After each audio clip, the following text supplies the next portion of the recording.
अस्सलाम वालेकुम everyone, welcome to my channel Faiza Waseem. Last video में हमने जे यूनिट फ्रेमवर्क को डिस्कस किया था और यूनिट टेस्टिंग के हवाले से बात की थी। आज की इस वीडियो में हम नेक्स्ट टेस्ट लेवल को डिस्कस करेंगे और आज का लेक्चर है हमारा इंटीग्रेशन टेस्टिंग के हवाले से। जैसे कि हमें पता है कि जब हम कोई भी सॉफ्टवेयर टेस्टिंग परफॉर्म करते हैं तो वो हमारे पास डिफरेंट लेवल्स के ऊपर परफॉर्म की जाती है, जिसमें हमारे पास सबसे बेसिक लेवल के ऊपर हमारे पास यूनिट टेस्टिंग था। हम यूनिट लेवल के ऊपर टेस्टिंग करते हैं। नाउ उससे नेक्स्ट लेवल है हमारे पास इंटीग्रेशन टेस्टिंग। इंटीग्रेशन टेस्टिंग का कंसेप्ट क्या है और उसके अंदर कौन कौन सी चीज़ें आ जाती हैं वो हम आज से स्टार्ट कर रहे हैं। आज की वीडियो में हम जो है वो इंटीग्रेशन टेस्टिंग के इंट्रोडक्शन को ही डिस्कस करेंगे। So let's start the video. Fourth slide की तरफ चलते हैं और बात कर लेते हैं about the concept of integration testing. A software module or component is a self-contained element of a system। अगर हम किसी भी सिस्टम सॉफ्टवेयर सिस्टम की बात करें तो हमें पता है कि वो मल्टीपल मॉड्यूल्स मल्टीपल कंपोनेंट्स के साथ मिलकर एक सिस्टम बनता है हमारा, ठीक है। और हमारा जो सॉफ्टवेयर मॉड्यूल है या कंपोनेंट है उसके अंदर भी हमारे पास डिफरेंट एलिमेंट्स हो सकते हैं सिस्टम के। Modules have well defined interfaces with other modules. एक particular module as a interface पे काम कर सकता है किसी दूसरे मॉड्यूल के लिए। अ module can be subroutine, function, procedure, class or a collection of those basic elements put together to deliver a high level service। अगर हम सेपरेटली किसी मॉड्यूल को उठाएं ना तो वो क्या चीज़ हो सकती है, वो कोई सब रूटीन हो सकती है, वो हमारे सिस्टम का कोई मेथड हो सकता है, कोई प्रोसीजर हो सकता है, कोई फंक्शन हो सकता है या फिर कोई क्लास हो सकती है, जिसको हम बाकी मॉड्यूल्स के साथ अगर आप कहो कि इंटीग्रेट करें और फिर कोई फंक्शन परफॉर्म किया जाए तो वो एक हाई लेवल सर्विस प्रोवाइड कर सकता है। A system is a collection of modules interconnected in a certain way to accomplish a tangible objective। कोई भी सिस्टम हमें पता है वो कंसिस्ट करता है मल्टीपल मॉड्यूल्स के ऊपर और सब आपस में कनेक्ट होकर एक जो है वो पर्टिकुलर ऑब्जेक्टिव के लिए तैयार किए जाते हैं या मर्ज किए जाते हैं। At the unit testing level, the system exists in peace under the control of programmers। The next major task is to put the modules that is pieces together to construct the complete system। जैसे कि हमने अपने unit testing में बात की थी कि unit testing में हम क्या कर रहे थे, अपने सिस्टम के पर्टिकुलर मॉड्यूल्स को पिक कर रहे थे, पर्टिकुलर यूनिट्स को पिक कर रहे थे और सेपरेटली उनको टेस्ट करने की कोशिश कर रहे थे। इंटीग्रेशन टेस्टिंग में हम क्या करते हैं, मल्टीपल मॉड्यूल्स को मर्ज करके टेस्ट करते हैं कि अब जो रिजल्ट्स हमें मिल रहे हैं वो ठीक मिल रहे हैं, अकॉर्डिंग टू द रिक्वायरमेंट्स हैं या नहीं। लेट्स से फॉर एग्जांपल हमने पिक किया एक मॉड्यूल जिसको हमने नाम दे दिया मॉड्यूल ए, हमने दूसरा मॉड्यूल पिक किया मॉड्यूल बी, हमने दोनों को सेपरेटली टेस्ट किया तो वो कहलाएगी हमारे पास यूनिट टेस्टिंग। लेकिन अगर हमने मॉड्यूल ए और मॉड्यूल बी दोनों को मर्ज करके अब टेस्ट किया कि अब जो दोनों रिजल्ट्स सेपरेटली तो वो रिजल्ट्स ठीक दे रहे थे हमें, लेकिन क्या मर्ज होने के बाद भी वो हमें ठीक तरह से रिजल्ट्स दे रहे हैं या नहीं, ये चीज़ कहलाती है इंटीग्रेशन टेस्टिंग। मतलब दो चीज़ों को आपने मर्ज कर दिया, दो मॉड्यूल्स को मर्ज कर दिया, दो यूनिट्स को मर्ज कर दिया या आप कहो कि इंटीग्रेट कर दिया और उसके बाद आपने टेस्ट किया, ठीक है। नेक्स्ट स्लाइड की तरफ चलते हैं इम्पॉर्टेंट और बात कर लेते हैं the importance of the integration testing. Different modules are generally created by groups of different developers, therefore misinterpretation, mistakes and oversights do occur in reality।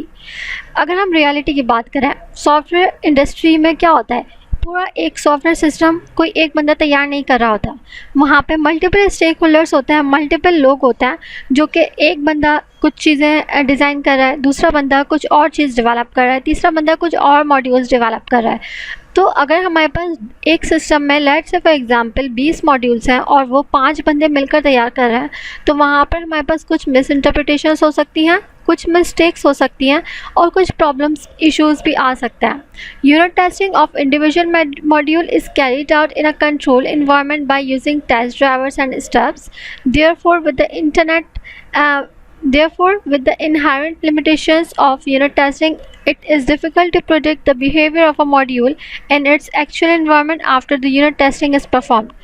अब जैसे मैंने बात की कि फॉर एग्जांपल 5 बंदे हैं, हमारी सॉफ्टवेयर इंडस्ट्री में और उन्होंने मिलकर 20 मॉड्यूल्स तैयार किए हैं।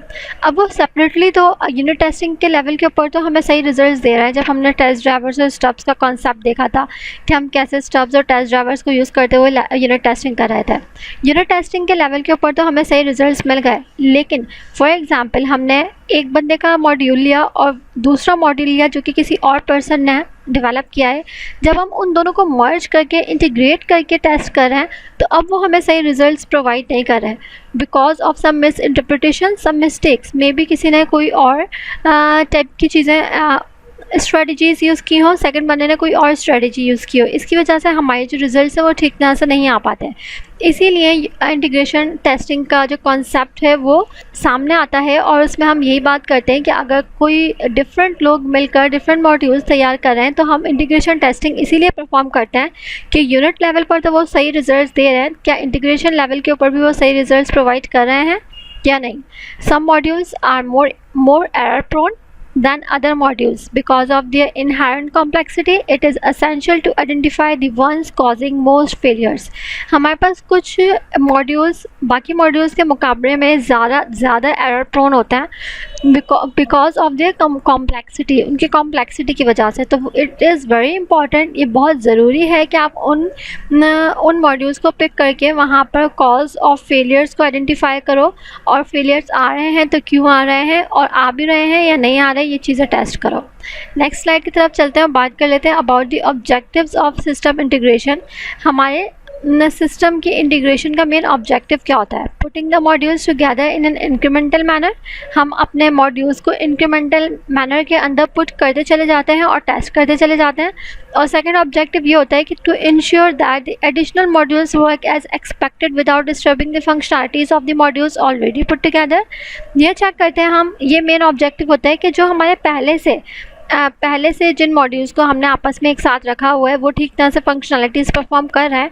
अब नेक्स्ट मॉड्यूल उसमें ऐड करने के बाद क्या वो उनकी फंक्शनैलिटीज़ को डिस्टर्ब तो नहीं कर रहा है? एडिशनल मॉड्यूल्स जब हम उसमें ऐड कर रहे हैं तो उनकी एडिशन की वजह से हमारे जो पहले से ऐड हुए हुए मॉड्यूल्स हैं उनकी फंक्शनैलिटीज़ डिस्टर्ब तो नहीं हो रही। तो ये दो मेन ऑब्जेक्टिव्स हैं हमारे सिस्टम इंटीग्रेशन के। नेक्स्ट टॉपिक है हमारा different types of interfaces and interface errors, जो कि हमारे पास इंटीग्रेशन टेस्टिंग के अंदर आता है और ये हम बात करेंगे नेक्स्ट वीडियो में। आज की इस वीडियो में हमने जस्ट बात की है ऑब्जेक्टिव्स ऑफ सिस्टम इंटीग्रेशन के हवाले से, हमने बात की इम्पॉर्टेंस ऑफ इंटीग्रेशन टेस्टिंग के हवाले से, हमने कॉन्सेप्ट देखा इंटीग्रेशन टेस्टिंग का क्या होता है। उम्मीद करती हूँ कि ये वीडियो आपको क्लियर हो गई होगी। इस वीडियो से रिलेटेड अपना फीडबैक ज़रूर शेयर कीजिएगा।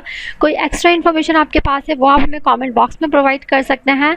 वीडियो अगर आपके लिए हेल्पफुल या बेनिफिशियल रही है तो प्लीज़ बाकी दोस्तों के साथ ज़रूर शेयर कीजिएगा ताकि उनकी भी हेल्प हो सके और हमारी भी हौसला अफजाई हो सके। हम मिलेंगे नेक्स्ट वीडियो में। अपना बहुत ज़्यादा ख्याल रखिएगा, मुझे दुआओं में बहुत ज़्यादा याद रखिएगा। अल्लाह हाफ़िज़।